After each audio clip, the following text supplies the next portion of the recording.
Welcome to the RSP Cast Scout Talk. I'm Matt Waldman. Joining me is Russ Lande, head of U.S. Scouting for the Montreal Alouettes. Russ, always a pleasure to have you join us every couple of weeks to talk ball. This is going to be a fun episode. Well, no doubt, and especially this week. I mean, trade deadline, and it was probably the busiest trade deadline in years. I can't remember one like this. And when you combine the trades from the week before, it made for a crazy sort of 10-day stretch. It sure did. And when you take that in itself, but then add in things like, what happened in Indianapolis on Monday and the week prior, and then also what's been going on with someone like Russell Wilson, who we heard, and let's just lead in with that because this one has been, I'm admittedly a Russ Wilson fan on the field. I really, and then as someone who just watches the game the way I do, I really don't care about all the like gossip oriented TV stuff that you see, but it did kind of strike a nerve to me that, I wrote something about like Kyle Brandt's, rant about Russell Wilson that was which to me was interesting because the morning before the game, he was talking about how people were burying Russell Wilson unceremoniously too early. And he said, yeah, sure, all this talk about what he's like off the field, whatever, he's a good guy and these types of things.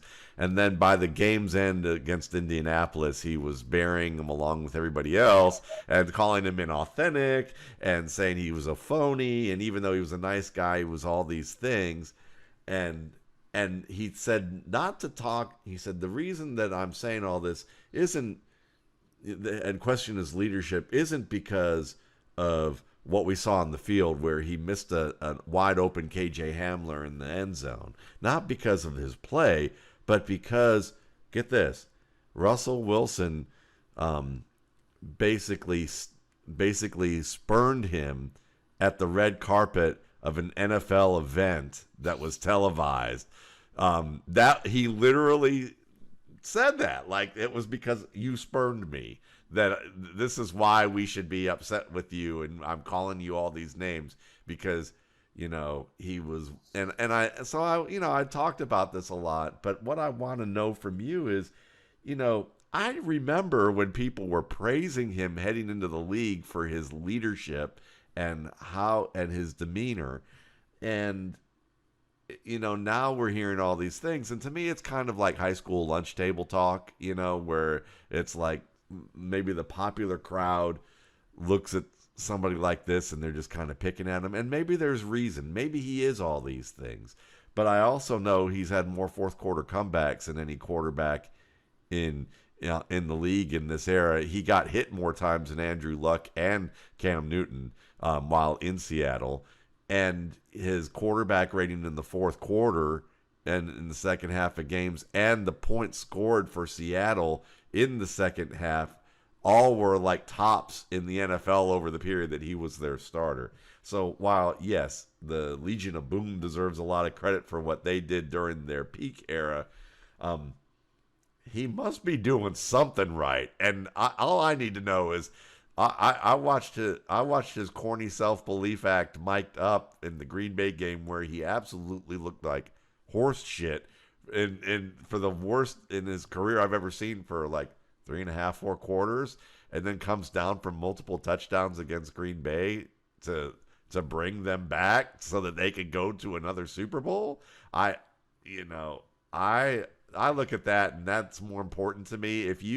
Am I wrong to say that if you're a pro and you see that, that's all the motivation you need? If Russ needs to do like the self-help book corny things that people see corny right now so that he feels good about himself and performs well, if I'm a grown man, I just go, well, that's his deal. He may sound like somebody out of a business leadership book.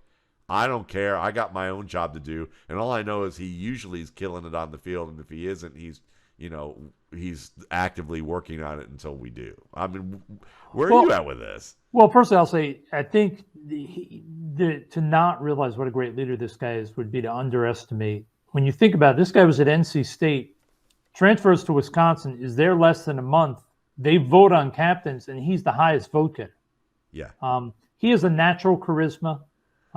He has the ability to get guys to buy in and lead, and sort of buy in and believe what he's doing. And I think part of what he does that's so unique is his ability rubs off on guys that have a little bit of leadership quality, to where some of those guys will then show a little leadership too. He's got a unique ability to do that. I think what people, and there is some truth to it, is also Russell is not just a smart guy. He's a really smart guy who has interest off the football field. And I think sometimes that makes him a little different than your traditional quarterback who's focused 24 hours a day, 7 days a week, like Peyton Manning. Not to knock Peyton or Russell, they're just different. But Peyton lived, died, everything was football. And I think for Russell, it's, hey, I'm doing my job. I'm doing everything in my power to humanly be the best I can. But I also have other things that interest me. And I think to some, that rubs them the wrong way. And I think his also being so intelligent and such a sort of cultured person, at times I think leads to him probably being a guy that maybe doesn't relate as well to some of the players. And maybe at this stage of his career, it's a little harder for him to sell some of his motivation, because some of these guys will look at him, looking at him and saying, hey, you have all these interests. You're worth hundreds of millions.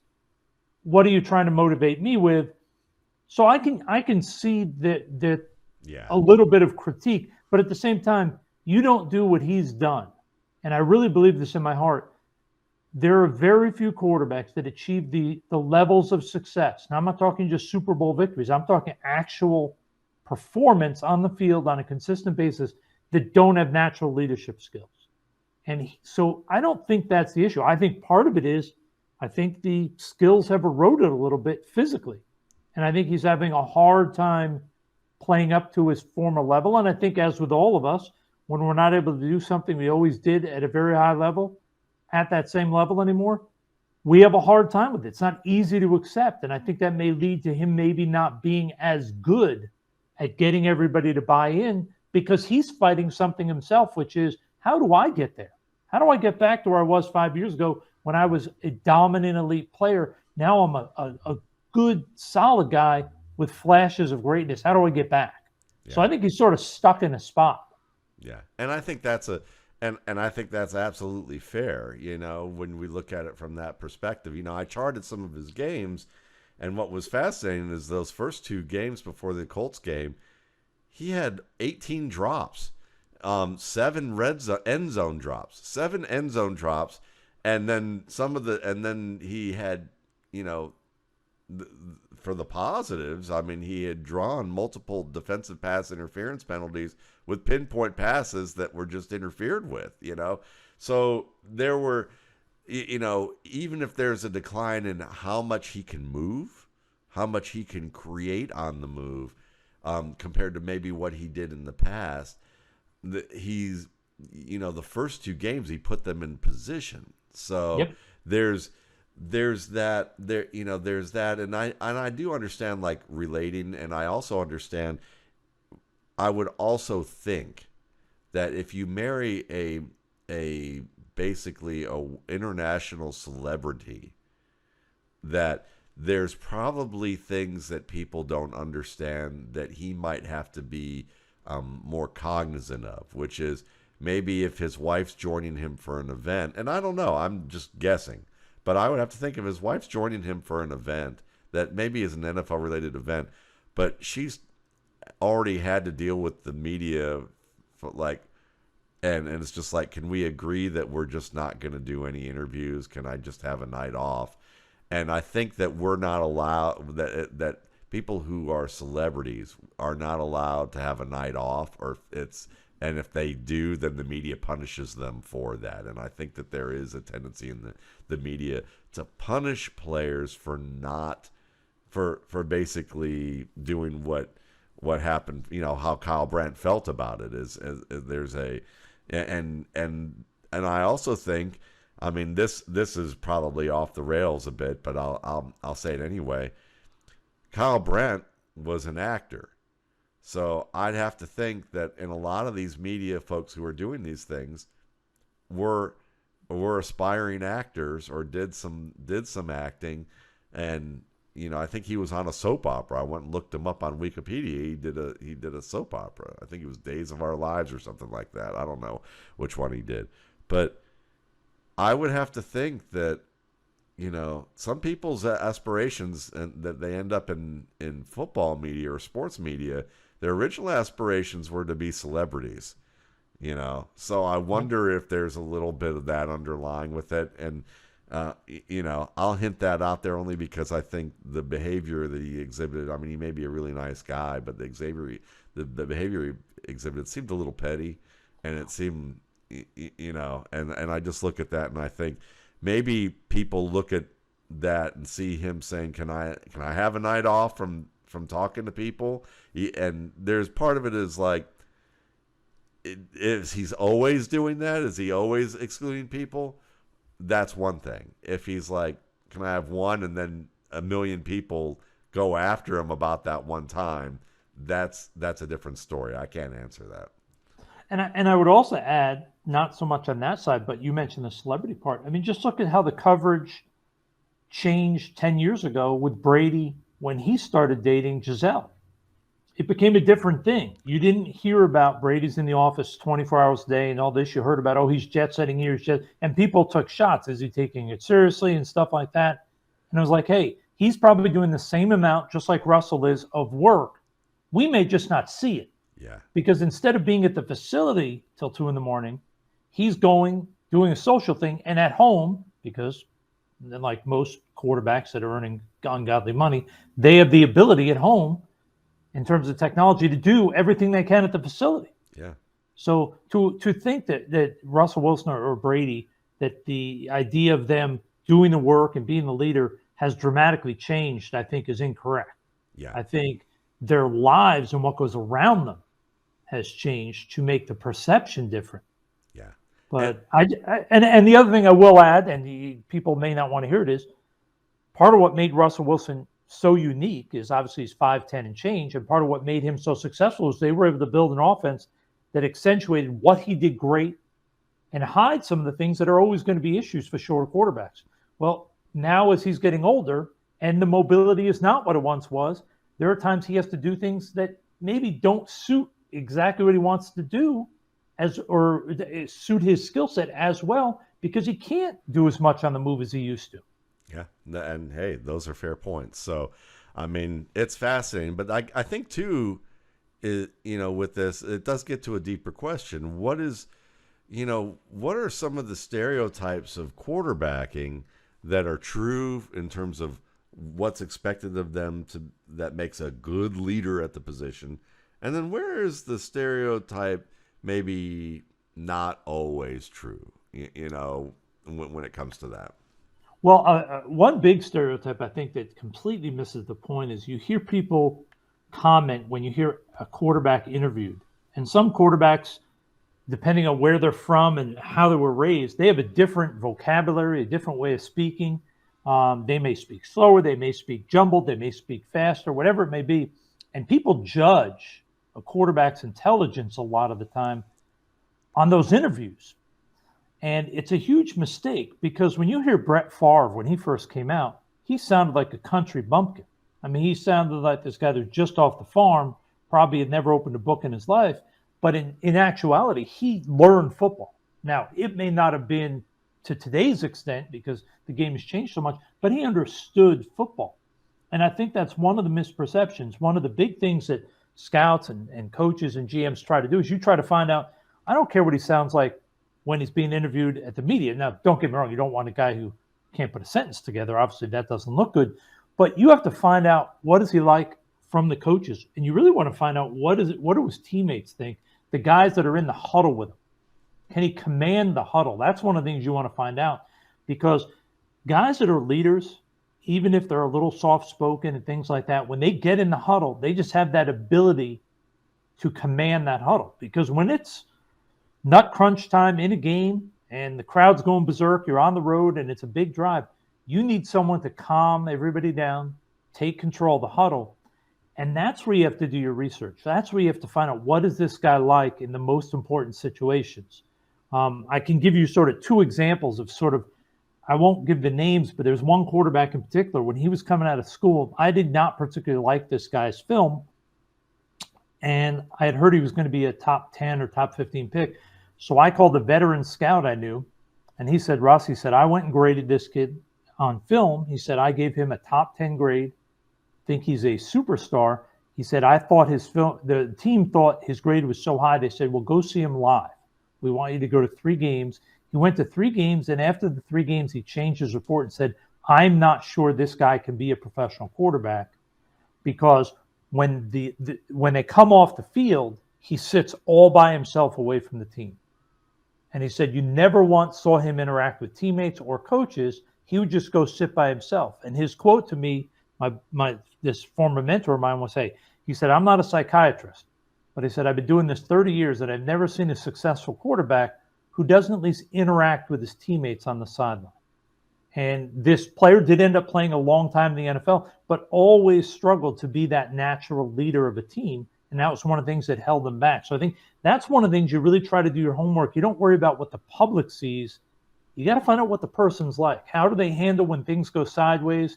What do the coaches tell you? Hey, when he throws a pick and he comes to the sideline, is he able to forget about it and move on? Or does he dwell on it for the next 2 or 3 series? The other thing you want to find out, and this is something when you interview these players, a lot of teams will put up a video of, hey, we went and got clips of every mistake you made this year on film. And you'll put it up, and you'll want them to go through each play. And one of the things you want to hear from the quarterback, and almost all the good ones do it, is you want every mistake, even if it wasn't their fault, you want them to find a way to blame themselves. And I remember sitting in on a few of these, and I remember one in particular, the receiver had run the wrong route, clearly. And instead of saying the receiver ran the wrong route, the quarterback said, I really screwed up. I didn't do a good enough job communicating that we had changed the play and he had to run this route. So when you hear that, you think, okay, this guy gets it, because it's not that he knows the receiver screwed up, but he also knows if you come out and say that, especially to the media in front of other teammates, you're embarrassing them. And that doesn't work in the locker room. And most of the successful quarterbacks that either I've been around the interviews or I've heard other people be around the interviews, the quarterback takes the blame. Whereas there are 1 or 2 that I've heard, they did the same exercise and the quarterback would point out, oh yeah, the lineman messed up or this and this. And hey, we all can watch the film with the quarterback. We know who made the mistake. But to point out and start calling out your teammates like that, that's a red flag. And I know teams get very nervous about guys that won't take the blame themselves. Yeah, and I think that it kind of comes down to the idea of, if you take, as a quarterback, if you take responsibility, it's also an underlying theme that you're saying, look, I know that as a leader, I can impact the game. I can do more to impact the game, and by how I communicate with my teammates, how I do these things. So I almost think that there's an underlying deal that people are looking for them to say, listen, I can impact multiple facets of the game, and my job is to do that. So that's why I'm taking responsibility for it as well. I mean, I think the teammate thing is obviously the most important one. I mean, like what you're saying makes total sense. But there is that underlying idea of like, yes, I can affect the outcome of a game just with how I handle things. And I need to be aware that as a leader, I can do that. If I'm still believing when we're down 28-3, in Carolina, for instance, with Russ again, Yep. and I'm just going to keep coming and make Cam Newton nervous because next thing you know, we're 3-4 points away on the road after being down, 24, and we have a chance to win this. Your team, that momentum is real. And then I think, Oh, no doubt. yeah. And then we've talked about this before, the whole, one of the things that can be a little stereotypical is you have to be an extrovert, because if we look at Joe Montana as an example, Montana is a great example of someone who you could tell was at best an introvert doing extrovert at times. But talk about commanding a huddle and talk about knowing his team.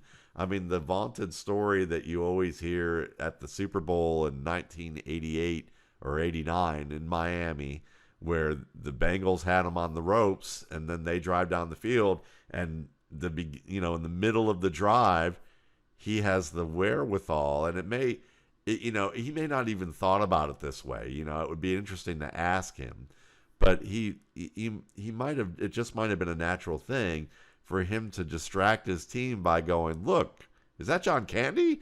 And because when you interview around him and ask his teammates, and they're all like, "Yeah, we're in like the biggest moment of our lives," and he's like laughing and freaking out about John Candy, and we're like, one, how did you even see that? And two, we're thinking, if he's this calm and loose at this moment about this, we're fine. We're gonna win this, in the same way that maybe if John Elway,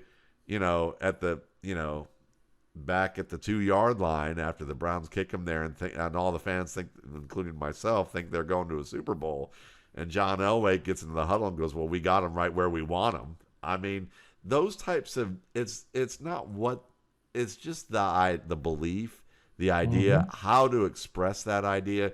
You don't have to say much, but you just have to know. You have to have the right timing. You have to kind of know the pulse of your team and what to do. I mean, the joke was that Steve McNair would fall asleep and take like these naps in uniform in the locker room before the games, and I'm sure that teammates they laughed about it, but you would look at him and you'd have to think, the guy's so relaxed that he's literally taking a nap before the game. Yep. We're gonna be fine. And the joke was, I think Jeff Fisher used to say, we knew if he didn't get his nap in, we were worried, but if he got a nap in, we were fine. And it sounds funny, but it also is a thing where you're like, if the operations manager of our team doesn't even seem, he's just nonplussed about all of this, we're good.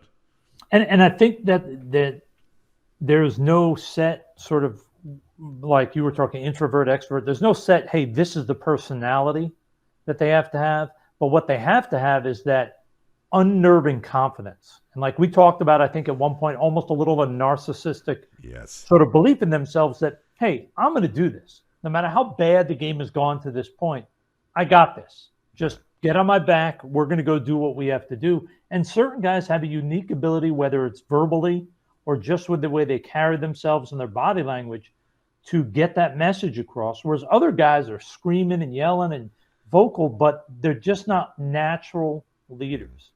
And I will say that is the one thing that really is, I think, for with so much changing due to COVID, less people per team going to colleges, with the belief that you can do more via analytics and stuff. One of the risks is when you do go to the schools and you can go to practice, leaders show up because they take control of practice. They make sure things are done right. They make sure their guys are organized, and you get a chance to see guys lead and really hear what's going on, because you can walk, you're literally 8-10 feet away. You're not in the stands or in a press box, and you really can. I remember going to Iowa State I think it was my second or third year at the Browns, and being out of practice for maybe 10 minutes. And Seneca Wallace just clearly was the man in charge. Like, he controlled practice. Like, he was telling guys, hey, let's make sure we're lined up right. Let's get this stretching done. I mean, he was in it. And you just got the sense that, hey, even if this kid never starts a game in the league, he's going to be in the league for a long time because he's got that it that you want in your locker room. Yeah, that's a great point. And I think that's one of the things that's important, especially, I mean, we see this. When we see that teams deteriorate, the locker room is one of the first things, the first signs of that happening to the media, that it's about to be over. And I think that a lot of that comes down to, having that veteran leadership. We've talked about here Frank Gore screaming at his teammates in tears as a rookie because he's watching his teammates more concerned about going out and partying and doing whatever after a loss, rather than figuring out what they did wrong, and having kind of the right mood about what's going on in this locker room, and what just happened in the game. And when you need players like that, whether they're in the leadership position or they're in another position and acting as a leader, and you need multiple leaders who can reinforce the tone and tenor of it. So I could see where, to circle back to this and then move on a little bit, is that I could see how someone like Richard Sherman, who, I saw somebody show me something recently where he and Marshawn Lynch were talking, saying, well, we never really even had Russ's number. We couldn't just call him about anything. He's a nice guy. And now Richard tends to me, like, it's interesting that he's the one criticizing. And when I look at some of his antics in the media and stuff like that, now he seems to do great work off the field, and he's obviously a very intelligent and accomplished player and individual off the field. But you could tell that there was something there. But part of that too is, at the end of the day, I don't know many cornerbacks who went as far as maybe he did to try and get media attention during his career for some of the ways that he would talk, and the media, liked that because he was a walking soundbite, oftentimes, and stirred controversy.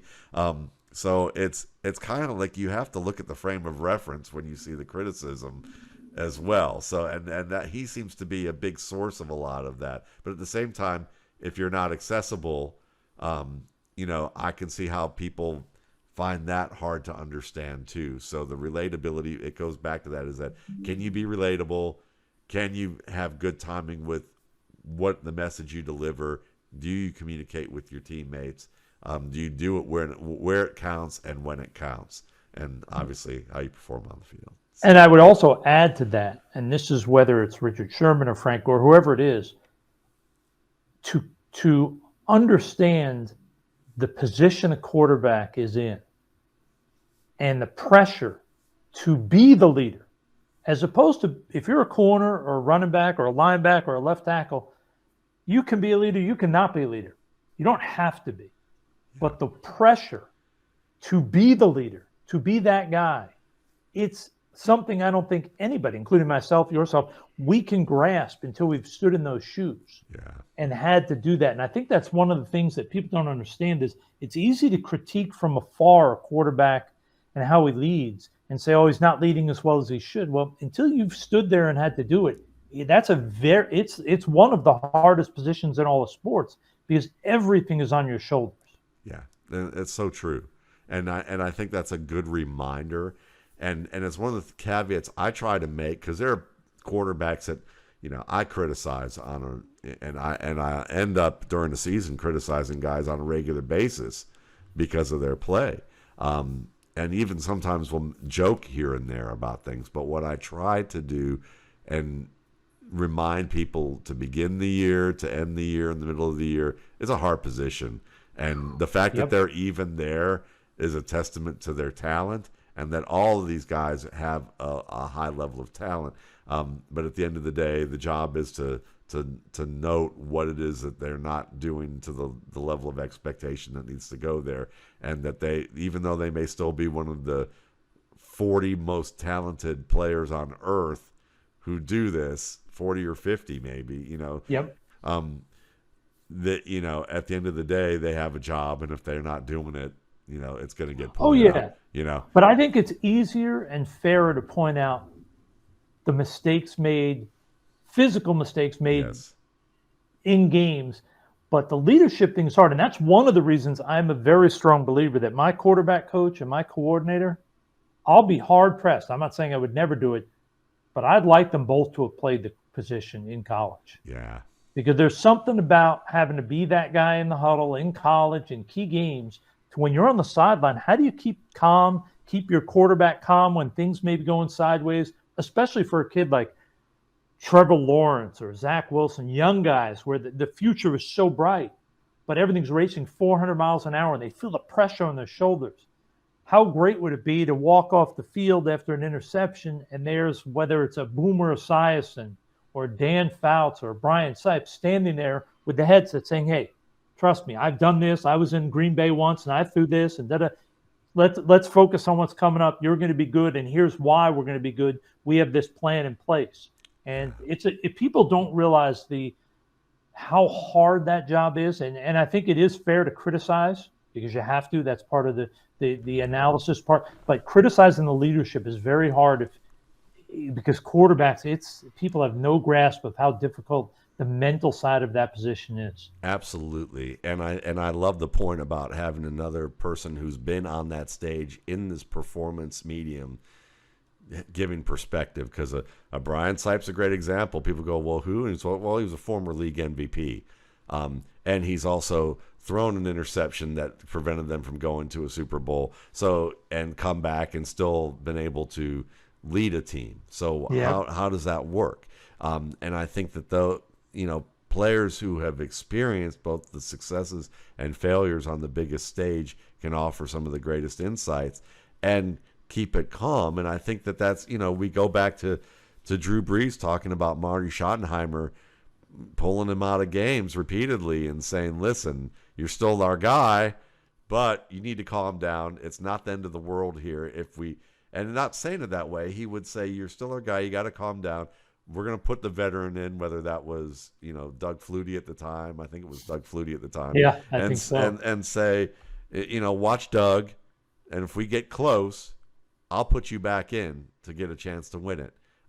But you need to sit and stop your mind swimming. Yep. And what that says isn't just the literal words. It also says it's not the end of the world because we believe in you. It's not the end of the exactly. world. We just don't want you to make it worse. Figure out what you're doing and calm down a bit, and you'll be all right. We believe that. And I think that's the type of thing you don't see enough of in today's development. Anyhow, we've talked about that. Part of what made Marty great. Yeah, for sure. So, speaking of guys who've, moving to new teams, because I think of Brees and Flutie in that regard, and both of them I know one got traded. So what were some of the trades that you liked this week, and the trades that you and also trades you need to see that how it plays out a little bit before you go, I'm sold on it? Well, I mean, to me, there were a few that really jumped out. I loved Minnesota going and getting TJ Hockenson. And in truth, I was a little surprised. I mean, Detroit giving up a good player. That's a team that doesn't have a lot of talent. And whether you think he's a superstar or a good tight end, whatever it may be, he's a player that can start and be productive on a winning team. They don't have a lot of those in Detroit. So to trade him away, I was a little surprised at that move by them. For Minnesota, to me, it's a great move. To pick him up, I mean, this guy's going to help that offense to me tremendously. Tight ends are a great mismatch, so I love that. I love Robert Quinn. I thought that was for what they gave up to get a pass rusher who, this year's been sort of up and down, but he's the best pass rusher in Chicago, so he's the focus. Now he goes to Philly. He's one of many, and he's not going to play 60 snaps. He's going to probably play 30, 32.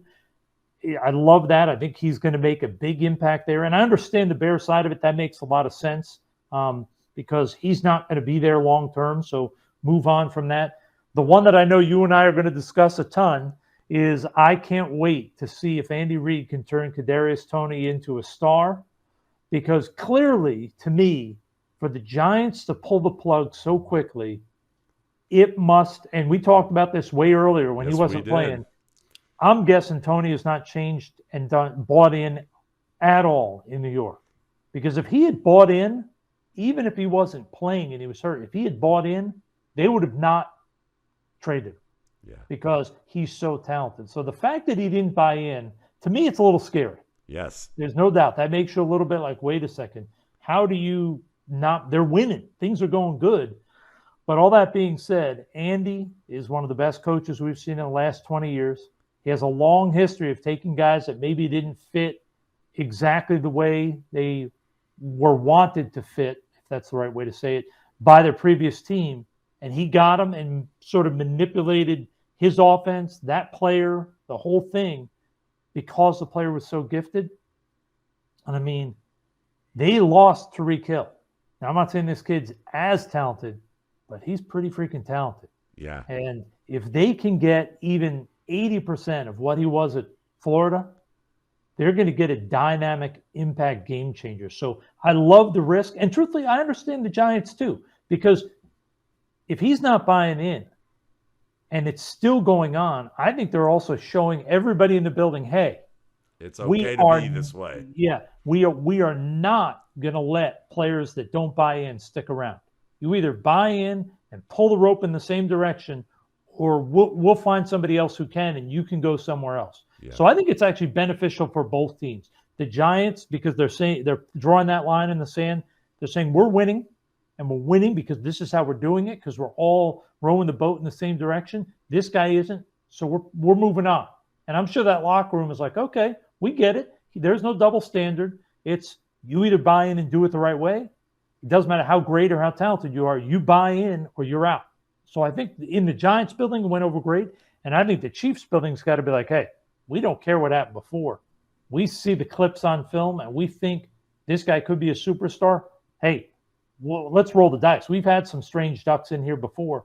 And if this turns out right, we are going to have somebody that we never, ever would have gotten in the first round in most years. Yeah. And it's for a lot of situations like this, it needs to be a win-win-win type of situation. And so certainly it's a win for the Giants just from the fact that they got him out of there, that they sent the message, that they backed up their message that yes, we're going to have an open competition where we want players who are bought into what we're doing, like you said. And if you're not, we don't care what your draft capital was. We don't care what your free agent contract was. You're not going to be playing, and you may not be here for long.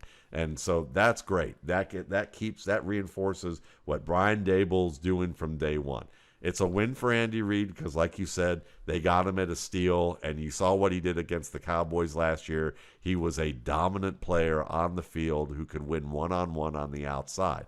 And it's a potential win for Toney if he gets his head out of his backside, to the extent that a lot of young people sometimes do, just because they're young and they don't have the perspective. Yeah. And we were all there at one point. Exactly. We all were. And so Andy Reid might be able to look at him and go, listen, man, I've had players who are as good as you. You could be every bit as good as Tyreek Hill in our offense here, just in a different way. You might not have his speed, but what you can do in the open field, what you can do with releases and routes, you don't need his speed. You just need to do what you do.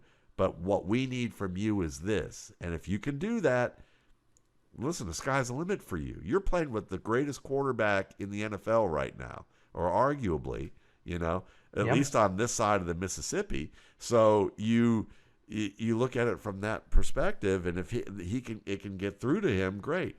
But the thing too, the only thing that I think it's a win-win, but I'm not sure about the third win. And like you, and part of that is even on the field, I look at his movement skills, and I think we touched upon this before, is that I was always worried. My big worry about him scouting him was that he makes very wide-ranging movements away from his pads. So when you watch a receiver run routes and your feet get way out from your body and you see that they slip consistently or that their feet plant in awkward spots, even if they can execute that dynamic maneuver, if they're falling down, which he did a lot early in camp as a rookie, or you're getting soft tissue injuries repeatedly and you can't be available and you're not reliable, then even if you've bought in, but you haven't bought into the point of looking at your game and going, how can I make my movements more efficient? Because I can't stay on the field. I'm in the tub like on a regular basis here. So those are like the two minor concerns with him. But I like the deal because they didn't pay a ton to get him. No, and the other thing, and I probably should have mentioned before, that makes it sort of unique is the Giants are a team that's been losing, and Brian is trying to set a culture and build a culture. Yeah. So they can't take a risk right now. They don't have that culture defined. The Chiefs have been winning for a while. They can take a roll of the dice, and it reminds me a little bit of the Patriots when they were winning. They could bring in the guys that everybody said, the Corey Dillons, the Randy Mosses, that quote unquote were headaches because they had a defined culture. This is how we do things. Here we've got leaders. No bad guy's going to come in and ruin our locker room. Now, he may come in, not buy in, and we'll run him out of here. But he's not going to come in and affect our winning and losing in terms of screwing up the locker room. And I think that's where the Chiefs have an advantage, whereas the Giants can't risk it. What they're trying to do is get those foundational blocks built so that 3 years from now, you have the equity to be able to do that. Exactly. Yes. And that's totally it. And I think so yeah, that's not a bad trade. I also like the Quinn trade because now you get a guy who can play in the 2-point and he's great as a 2-point rusher. He's not so great with his hand in the dirt. So you know, in Chicago, he had his hand in the dirt a lot more often. So this will be a good fit for him. I mean, we can't go this episode without saying Christian McCaffrey. Wow. Like you kind of got this Arrows Marshall Faulk out of the Colts and into a team that could make him like the Rams. And the fact that Kyle Shanahan said he's a force multiplier, and you see what he's doing to open up Kittle. The fact that trick plays, the best thing about trick plays is the personnel that creates the bind. Yep. You know, so when Christian McCaffrey throws a touchdown pass and you examine the play and you say, well, Brandon Ayuk's on one and George Kittle are on one side, and all we're doing is throwing a wide route to Christian McCaffrey where he has the option to throw it. And if you're a DB and you see Kittle and Ayuk setting up to stalk block and McCaffrey's in the flat alone, you're trying to attack McCaffrey before he gets a big chunk of yards. Yep. On top of that, the guy that you're thinking is least likely to get the job done to block me is Ayuk. So if I slip by Ayuk easily, it doesn't register. Not even a bit. If Kittle slips by me, I'm turning around as fast as I possibly can. Yep. So the fact that those personnel elements make sense. And the fact that what I love about that trade too is that once they did that, they reckon, Mike McDaniels was smart enough to go, well, I've been on this team. They have a strong running back room for what I do. And Jeff Wilson, I mean, listen, they drafted this Tyrone Davis-Price. They drafted him. They got this Jordan Mason kid who they probably like enough. They kept him on the roster and traded Trey Sermon. So why don't I make a play for Jeff Wilson, especially because I had to give up Chase Edmonds, our free agent, to get Bradley Chubb. And as a result, you probably got a net upgrade with the both of them because you shored up your backup running back position with a player intimately, who you know is reliable, can do everything you want him to do. He may not be quite as athletic as Edmonds, but he's turned into a very good runner in that scheme. A little more pop in terms of what he can do at the point of contact, and you get Bradley Chubb alongside Emmanuel Ogbah, and now you've got bookends, and with that team that likes to blitz, and now their blitz hasn't been working all that great as much as it has in the past, so now they probably want to go, we want to blitz less, we want to rush with just our base package, and now they can do that. Oh, yeah, no, it's funny because when you look at Miami, I mean, prior to the year, everybody was saying, oh, is Tua going to be good enough? And he may not be everybody's cup of tea in terms of his style, but he's pretty freaking efficient. Yes. Their offense scores points. You mentioned Ogbah. How about the fact you have a veteran like Melvin Ingram down there? Yes. It's guys like that. You all of a sudden, Ingram becomes a better player because instead of playing 45 or 50 snaps, he'll probably only be paying maybe 20, 25, rotating here and there. Chubb will take it. So, I mean, their defense got markedly better. It's always better when you have a player that fits the scheme. And they probably determined that they didn't think Edmonds was a great fit and said, all right, if we can move him and we got to move him as part of this deal to get Chubb, we can go get Wilson. So I love what they did. I think the McCaffrey thing is so interesting because For Carolina, it makes sense. By the time Carolina is going to be good, he's going to be near that age where you don't want him anyway. Yeah. So the fact they got so many picks, it sounds great. And I love what he can potentially do for the 49ers. He could literally save jobs because that offense has looked awful before he got there. But the one thing I will say is history has shown when a running back has 2 straight years of missing most years, they rarely get back.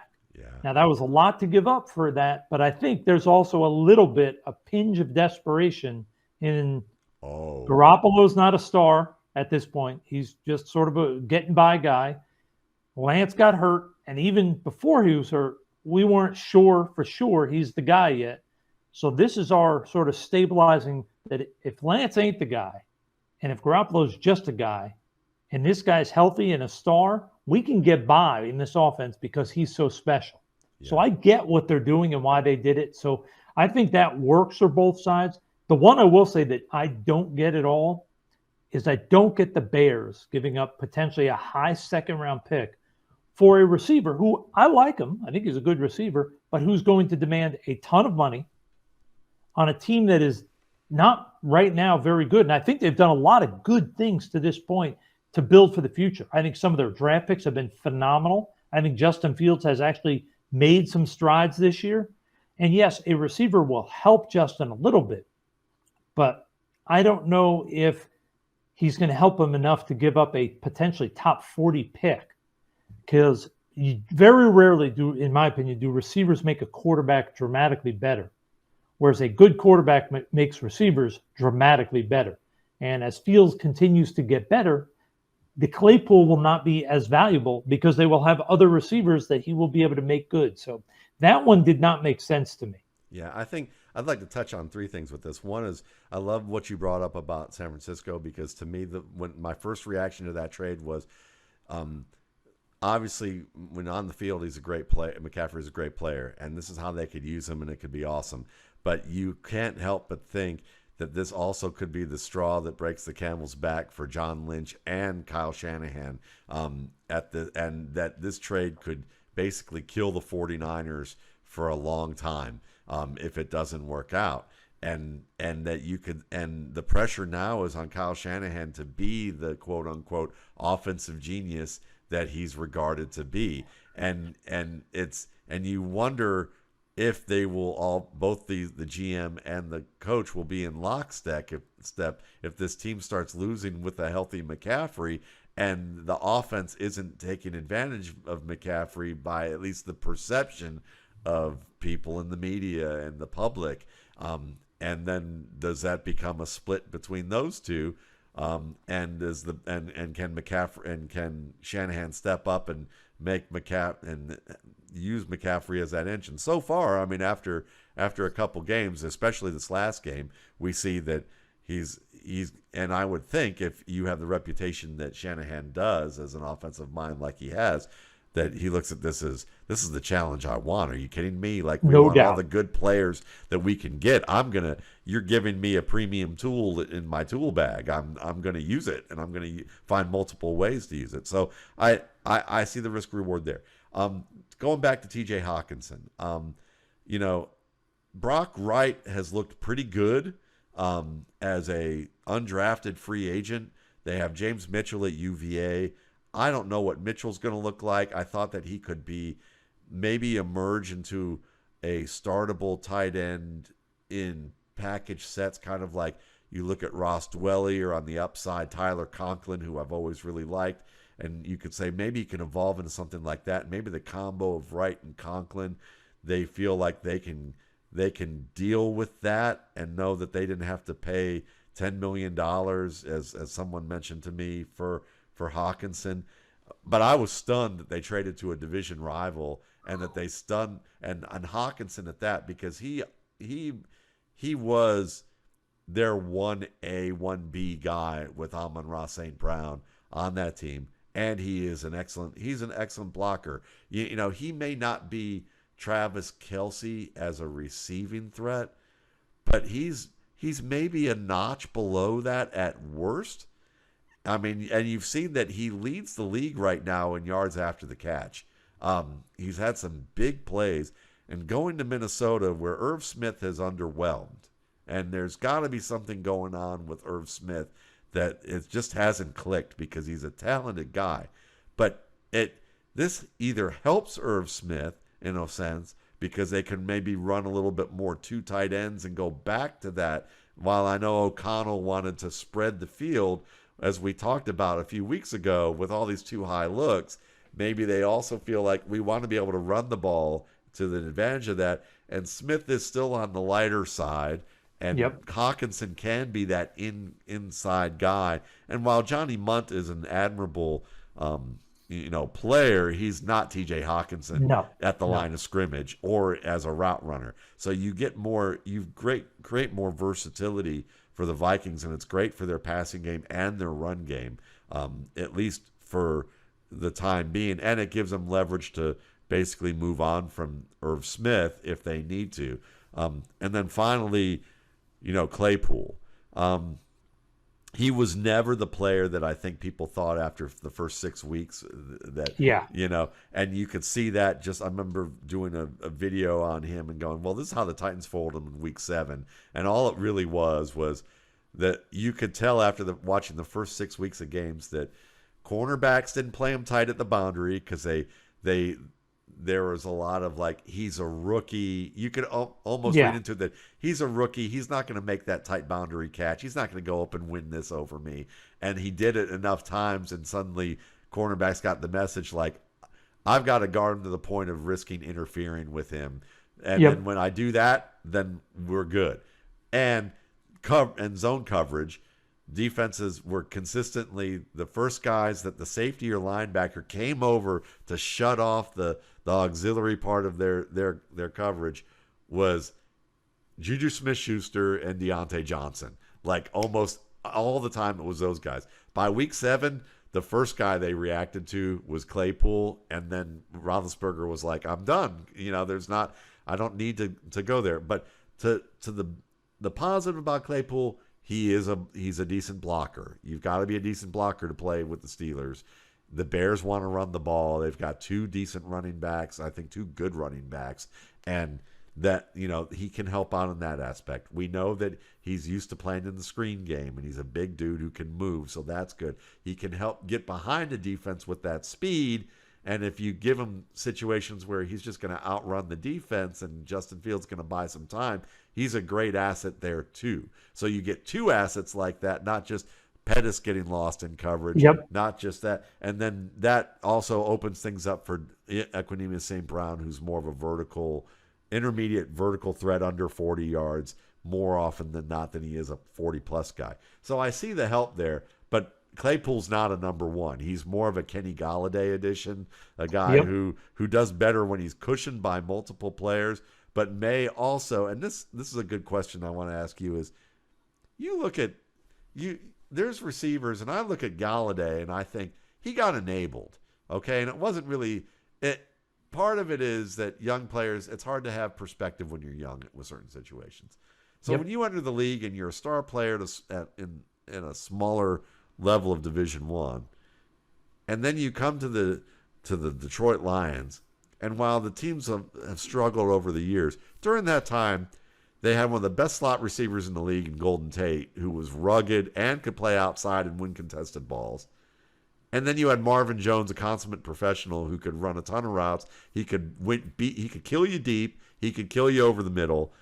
He could win after the catch. He may not be an all-pro player, but he's one of those guys that you could probably pick every facet of his game and say he's above average at everything. Yep. And so you've got those 2 guys on the outside, and now you could put Golladay, who's tall and fast and leaps, against linebackers and safeties. And yes, he's going to have top 10 production with Matthew Stafford and those two other guys buffering him. I'd have to think that it's easy for a young guy to then get paid a big free agent contract by the Giants and go, I'm the man. Yeah, I've made it. I've made it, and I've proven that I'm the production guy. My production speaks for itself. My contract tells me that I deserve to be on the field. And then when it comes time to being, hey, you got to get better at this. Hey, we need you to do that. Now you're like maybe more prone to saying, I don't understand. Like, I don't get it.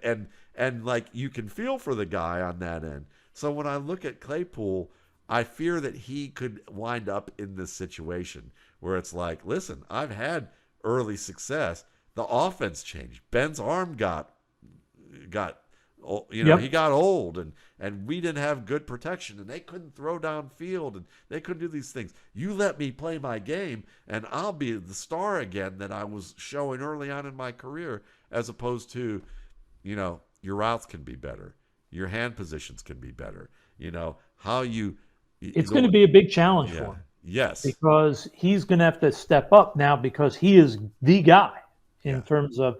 Yes, they have Mooney, who is dynamic and explosive, but you don't go get a guy with a high second-round pick and say you're just going to be a contributing player. They want him to be red zone guy, big receiver, clutch guy over the middle. They want all those things wrapped up into one. So he's going to have to step up and be more consistent. And part of that, hey, he may be right in his belief that, hey, the offense has struggled there in Pittsburgh the past few years and it hasn't given him a chance to shine. Well, here's your chance. Yeah. Can you be the go-to guy for a young quarterback that's developing? I hope he does, because I will say, as a kid, this kid's a good kid, and you want to see him succeed. And I think there's a great opportunity for him in Chicago. I just am a little surprised after all the great things that this new regime has done in terms of drafting, finding really good value in free agency and not going crazy. They've really built, to me, a strong foundation in a very short period of time. This one just surprised me a little bit. Yeah, I agree. And so I will add the one thing you mentioned, just because we were talking McCaffrey. You think the pressure's on Shanahan or Lynch. How about the 49ers? You think that trainer, the guy who's getting these guys rehab, how do you think he's got McCaffrey and Lance? If McCaffrey doesn't stay healthy and Lance doesn't get back to 100%, that guy may as well just go put his office in a suitcase and head on out. The pressure on that poor son of a gun has got to be brutal.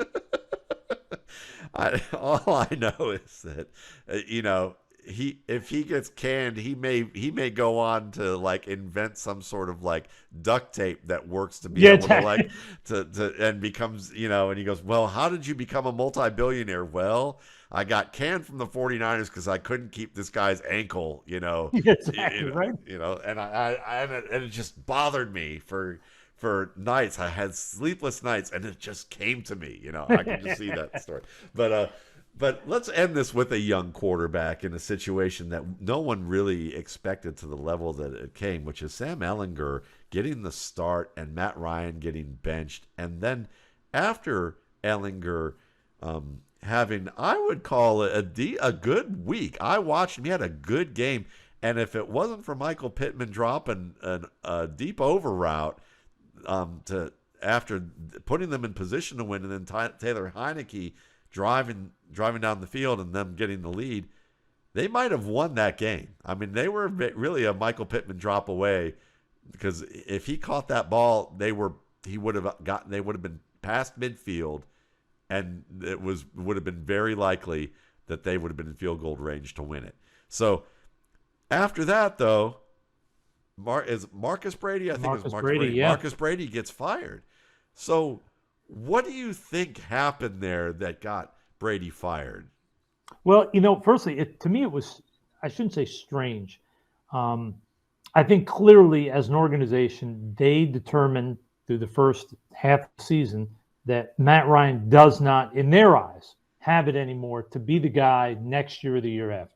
I think when they brought him over, they hoped they might squeeze 3 or 4 years of good production and build a team around him and do that. But I think they realized, all right, he ain't the guy, and we're getting close to the point where we don't want to risk him getting hurt. So what's going to help us more? Let's let him be a backup. Let's get Sam in there, and let's see what we got. Because I think when they took him, I think they liked a lot of things about him. I think you and I talked about it. He did a lot of things really well. Yes, his film in college, there was a lot of times where you thought, all right, this could be a high pick. Then there was some other times, maybe not as much. Right. But there's some things there you like. So I think they're thinking, hey, let's get him half a season to play. we can try to make a decision about him. And if it just so happens that it also means we lose a few more games and get a higher pick, well, that's not so bad either.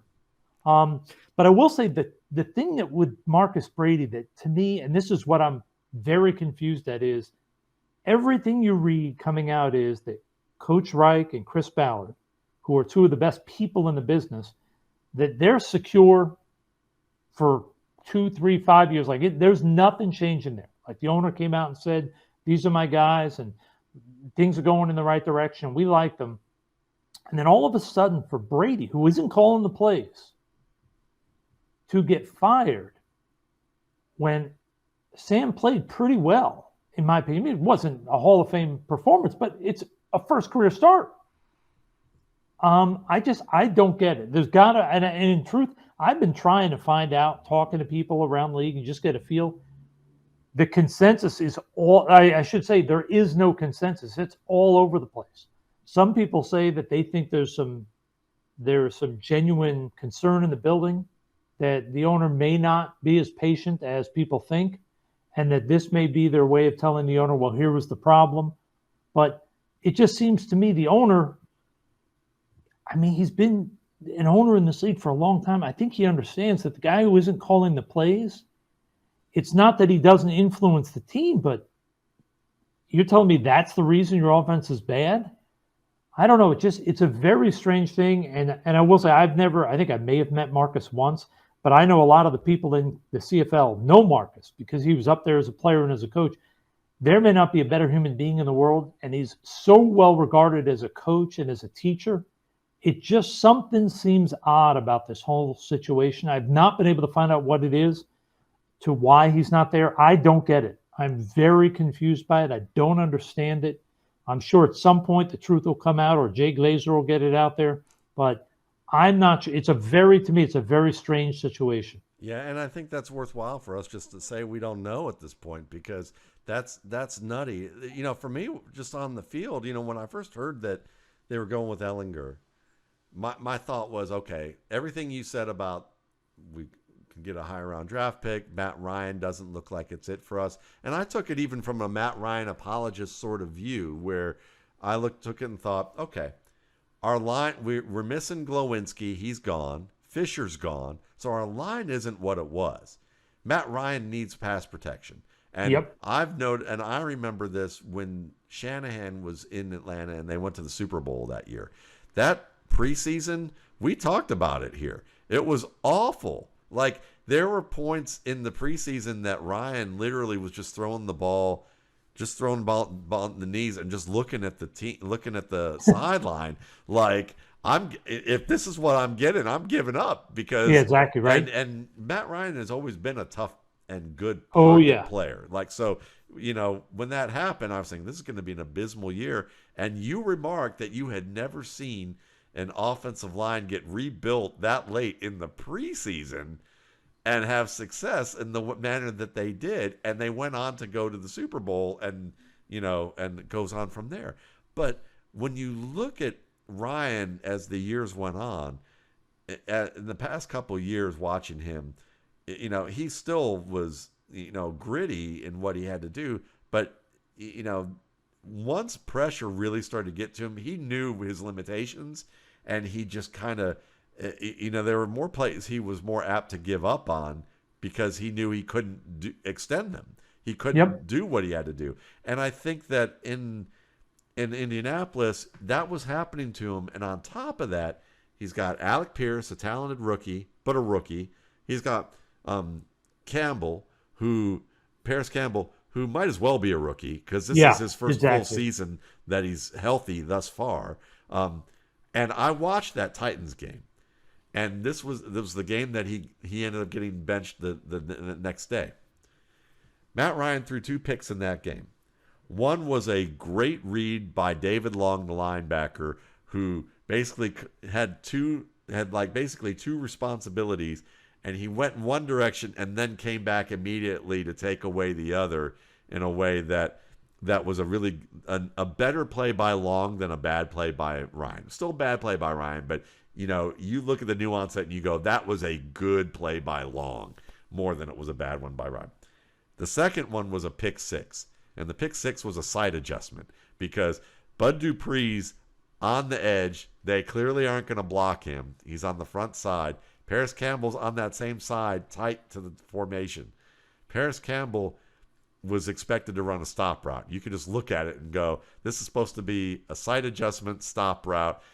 Paris Campbell runs an out and up. Matt Ryan throws the stop route, and it's over. By the time Paris Campbell turns around, the defender who cuts off that pass already had the ball and is already 10 yards away from him. Okay, so I think what happens here is that the Colts probably also looked. I'd have to think they looked at this and said, "All right, they probably the first thought was, we're gonna have to bench Matt Ryan.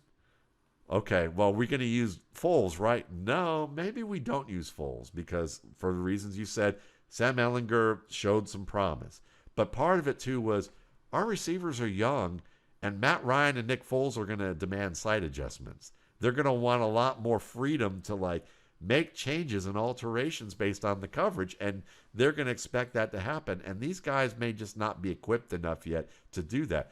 But we've got Campbell, we've got Nyheim Hines, and we've got these guys that we can go stretch the field horizontally with the perimeter rush game, and Ehlinger can run.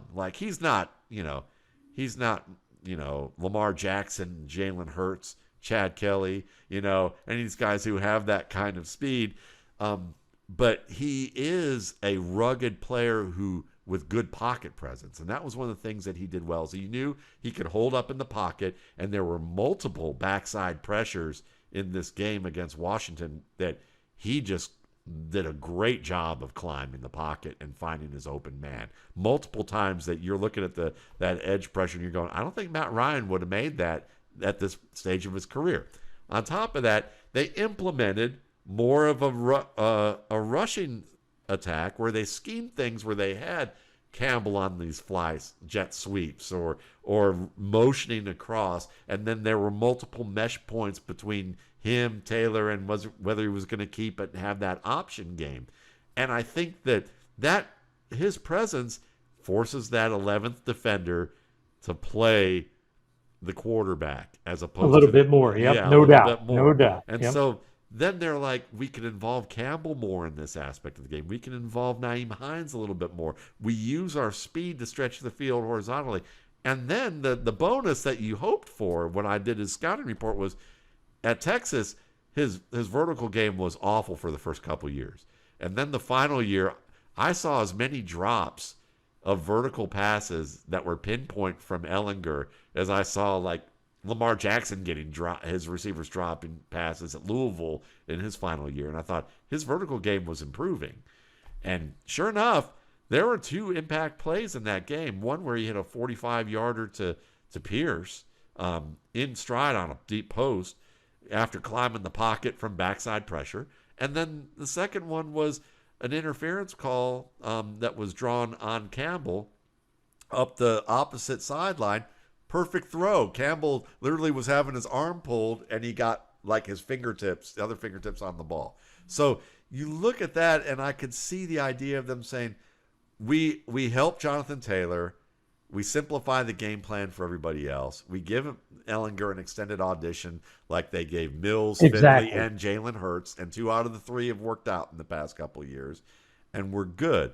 But what I don't get, like you, is did Marcus Brady just say, I don't think this is going to work, and I don't see how a guy who's been a veteran in 2 formats would say, I don't think this is going to work, and I'm not going to do what you're asking me to do. I don't think that's even remotely possible. No, yeah. There's something else going on. It seems so strange to me based on everything I know about the coaches there, about Chris Ballard and the way he runs things and the quality people that he and Frank are, and everything I've heard about Marcus just being the best person and a hell of a coach. There's something weird going on. Does it lead back to the only thing I can think of is this, and I'll run this by you, is does it lead back to the idea that at the end of the day, Jim Irsay's comfort with with this whole situation was probably rooted in the idea that that he was sold that Matt Ryan was going to be the stabilizing force that Phillip Rivers wasn't. And when that offensive, and that they gave up, they let Glowinski and Fisher walk. And that was one of the best offensive lines in the league, and they are not a good offensive line right now. And so I would have to think that what might have happened there is Irsay looks at that and goes, well, I got sold we were going to be good with Matt Ryan. Now we're not. And if I look at this, the decision here was we got Matt Ryan, who needs a pocket, and we let the guys go who could give him a pocket. What were you guys thinking? And that's where I think maybe Irsay, from his point of view, comes. And that's where they're like, well, we got to figure something out to buy time here, because we're obviously going to be drafting offensive linemen and a quarterback or in free agency in this draft. So it just makes me wonder if there's a little more doubt or whatever of the owner, of the coach in the front office. Like, in his eyes, what he's publicly saying is all is good. But is he really behind the scenes saying this is all good? Or is he going into the offices saying, this is the third year we've gone and gotten a veteran quarterback. I don't know what's going on, but this has got to end, da-da-da. And all of a sudden people are like, uh-oh, we might be out of jobs. Yes. And it just, I don't know. To me, it was a very strange thing. And it was so much stranger just because I've known Chris for a million years. He's as good a person as there is in the world and very good at his job. Everybody that I know that's ever worked with Coach Reich loves the guy, says phenomenal things. And everybody I know that's worked with Coach Brady says amazing person, great at his job. That's where I can't figure out how this ended up where it ended up. Yeah, that makes sense. Well, one thing is that we can always kind of figure out how this all ended the way it did. And, and this is was another great conversation. I look forward to these so much. And as do I. And so do our listeners. So that's good. We appreciate you guys. You can find Russ Lande at Russ Lande on Twitter. You can find me at Matt Waldman on Twitter. Of course, my YouTube channel is Matt Waldman's RSP Film Room, so that you can find a lot of video analysis on there of college prospects, which we'll get around to. Oh yeah, we'll get into those, no doubt. Those. I've got for the rookie scouting portfolio, I've got about I'm approaching about 60 players evaluated thus far. It'll start to ramp up even more by around Thanksgiving, a little after Thanksgiving. I'll probably be at about 70 or 80 by the end of the month, and then we'll going from there. And of course, if you like TikTok, some people like TikTok. I have a TikTok account where I'm doing a lot more NFL stuff on that, along with Twitter. You can find that at Matt Waldman RSP on TikTok. I don't dance, so there you go. So they get a little saving grace. Yeah, you get some saving grace. The last time I did dancing, I was in a Latin orchestra in Miami, and I'm saving, and I'm glad there's no video for that. So, and I'm sure you are too. So on that note, thanks again. You guys have a great week.